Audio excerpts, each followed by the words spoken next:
Hi, I'm Dr. Jensen, and I'm your instructor for CCJ 4934, Contemporary Issues in Criminal Justice, Terrorism. So this is a really fun course to take as far as being a very current social problem and a hot issue when it comes to law enforcement, protection, safety, civilians, global war, and all that goes with it. It's really a fascinating topic. It's complicated, and I think you'll really enjoy getting to get into these kinds of things together. So let's get started. All right, so this is the best picture I could come up with my designer to try to find something appropriate to post for the terrorism class. This is actually a scene out of a window at Ground Zero for 9/11. As you can imagine, this class can be a challenge for some students to take because of the sensitivity they may have to violence or suffering or torture and just some of the inhumane things that go on in our daily lives. So I try to keep my attention on that and not go too far with the difficulty that we may come across in going over some of these things because we will talk about things like active shooters and assaults and bombings and those sorts of things. So please make sure that I'm made aware if you have any sensitivities to those up front, especially if there is any recent trauma that you've been through in those kinds of areas of your life. Okay, so a little welcome from me. I will tell you a little bit about myself. I'm still playing with this course a lot as far as tinkering with lots of new content and new assignments, and so I keep it under construction for a purpose because I want to make it really good. We are going to be using the Hoffman text, 3rd edition from 2017. Really excited. That's actually a graduate level book. It's very comprehensive. And Hoffman is one of the top experts in terrorism, and you'll actually get to see some video of him speaking in a lot of different places between CNN and where he's at Georgetown University, across the world. So you'll actually get to see Hoffman in action. He's a great guy. We'll talk about the class goals, expectations of you, what you should expect from me, others that will be involved in the class, and how to be successful. So this is me. I joined the University of Florida Department of Sociology, Criminology, and Law in fall of 2017. So it's a little over 2 years now that I've been here. And in addition to this course, I teach research methods in criminology, as well as crime and media. I also have taught criminology, juvenile delinquency, corrections, and many other courses in the past. But specifically, I was recruited to teach research methods. But this was a close second. The faculty were very, very interested in my terrorism course and bringing that with me as I came to University of Florida. So I did my PhD at University of Oklahoma, go Sooners, and then I've done 2 master's degrees, one at Louisville and the other at Southern Methodist University. I studied sociology and criminology, as well as political science and economics. So my undergraduate is also at Southern Methodist University in Dallas, Texas. And I previously taught at Brigham Young University, or BYU, for almost over 7 years at the associate professor rank. And I kind of gave it all up to come to sunny Florida and bring my family here with different needs that we had. So I'm excited to be here. I come with a lot of experience, and I really appreciate the fact that my students last semester nominated me for a teaching award, and I got it. So I'm very, very happy and grateful for them taking the time to do that. It's hard to get teaching awards as an online professor, but I feel like I couldn't have done it without my students and helping me improve. So I take your feedback very, very seriously because I want this to work for you.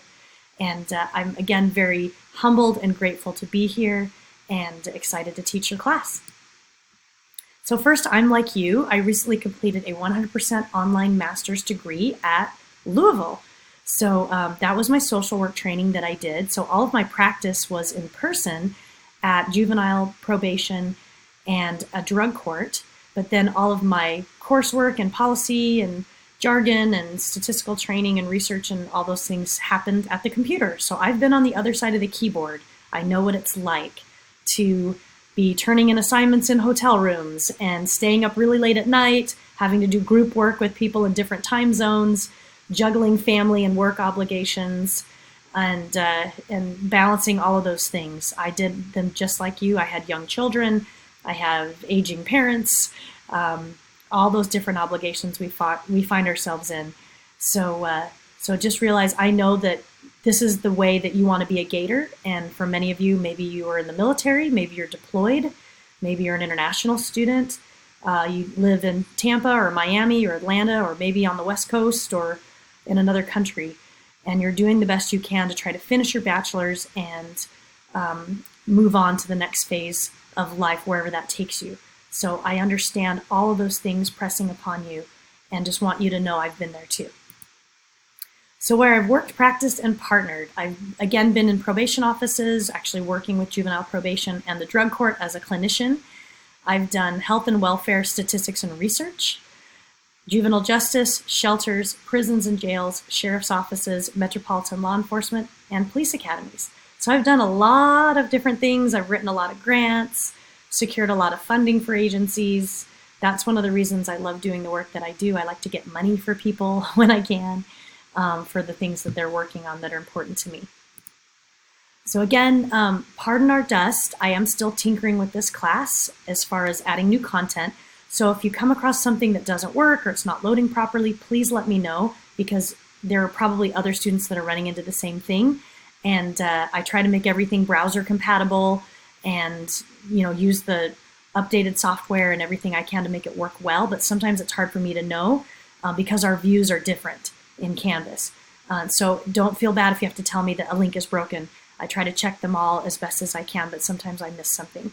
So just keep that in mind.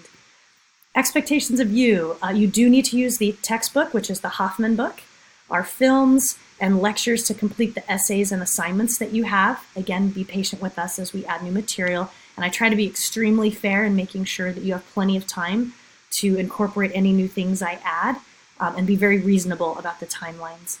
Please communicate often and early for help.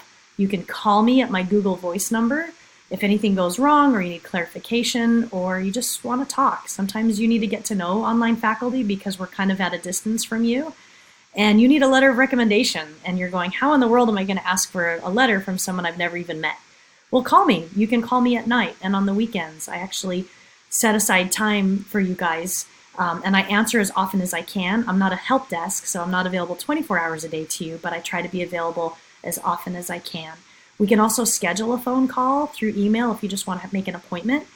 But sometimes you just have to talk face-to-face or phone-to-phone to kind of get answers and support and relationships going. So please feel free to do that. I am an online professor that you can call. So please take advantage of that. It's a 3-credit class, so it's going to be some preparation on skills, how to do critical thinking, our readings, our films, our essays. We have incredible films to see in this class. Some of them come from the FBI. Others are from documentaries. Some are news feeds where we see action events happening and unfolding. Some are very, very intense, and I'll try to give you enough warning if you need to opt out of it, if it's too intense for you. But you'll be spending between 10 and 12 hours a week on class, going through material and preparing your assignments. So what you should expect from me, I try to email you within 24 to 48 hours. I have 2 graduate teaching assistants and tutors available, so they'll be helping you with some grading and also some comments on your work. I am, again, available for phone calls, Skype, or FaceTime. I do have what I call virtual office hours between 9 and noon every day, so I'm at my computer and my phone every morning, available to you to call me. I am available in Turlington Hall for in-person office hours on Tuesdays. So Tuesdays from 10:15 to 1 p.m. It says that on the syllabus. You'll be able to find me in Turlington Hall. I will reassure you when you make mistakes. It's how we learn, and there is plenty of room for improvement. Occasionally, I will offer extra credit for those in need, but I'm very particular with making sure you've done everything you can possibly do, like turning in all assignments and showing improvement before I offer extra credit. You may also see me, if you're a criminology major, as the advisor. So you'll get emails from me that have to do with graduation and degree audits, registering for classes, advising the exit exam, and those kind of things. So I actually serve partially as the criminology advisor as well for UF online students. So we'll talk in a lot of ways for many of you. What to complete? We have quizzes that we do each week, mostly on your readings. So complete your readings before you take your quiz. We do have some short essays and some exams. We don't really have a major paper, but we have lots of assignments, including what if somebody tried to bomb Gainesville? How would you stop them? All kinds of creative type assignments where I have you pose as maybe an actor and trying to use the strategies and techniques that we've learned about in class to try to identify targets or tactics that terrorists use, critiquing different responses that we've had to terrorism over time, and stuff like that. So this class covers a lot of territory. We have history, political science, criminology, sociology, psychology, biology for bioterrorism. So many different disciplines contribute to the study of terrorism. So you're going to find yourself reading a lot of different areas. International studies for sure, geography. I mean, the list goes on and on. So just keep that in mind that we're going to be reading in a lot of places. So treat this like a seminar course for your criminology career. Some people are kind of thinking of going into Homeland Security or into intelligence careers, and this is a good way to kind of see if you'd want to go into this work. Dedicate time each week and be consistent with your time. It really helps online students to kind of have a certain night to do your homework or do your reading. Oftentimes you can get readings on Audible or Amazon or through Overdrive if you want to listen to things, and that helps people quite a bit. Work ahead, and I try to keep all the modules open, so if you know you're going to be out one week or you're traveling for work or personal, maybe you could get your stuff done before you leave, and just give me some notice ahead of time. Also, let me know if you have any religious observances I need to be aware of, and I try to work with people when work happens. So for example, I had a student that actually was deployed to Afghanistan kind of halfway through the semester, and we had to figure out what to do. We've had students that have been activated through their jobs because of active shooters, or that had to evacuate inmates, or had stuff happen with their visa. Whatever, just please keep me in the loop, because there are steps we can take to try to figure out what to do. Be really honest about what works and what doesn't, and what's confusing. So other than that, you're ready for class. Go ahead and jump into week 1 and start your reading and assignments, and I wish you the very best of luck. I look forward to getting to know you. Thanks.